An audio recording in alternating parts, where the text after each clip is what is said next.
लेखापरीक्षण करणे अनिवार्य आहेत, पण 2020 पासून आजपर्यंत कोणतंही लेखापरीक्षण झालेलं नाही.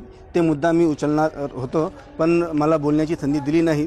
यामध्ये असा उद्दिष्ट महानगरपालिका अधिकाऱ्यांचा होऊ शकते की जे अधिकारी आणि जे गुत्तेदार त्यांनी भ्रष्टाचार केला आहे त्यांना लपवू नये आणि काही गुत्तेदाराला लाभ देण्याचा प्रयत्न इथे होत आहे. म्हणून हे लेखापरीक्षणचा मुद्दा आज सभागृहासमोर आणल्या गेला नाहीत. म्हणून आज जी मी प्रयत्न केलो आणि जे लेखापरीक्षण सादर करा असा जी माझी मागणी होती त्याला ते मान्य न करता मला बोलण्याची संधी दिली नाही, याबद्दल मी याचा निषेध व्यक्त करतो.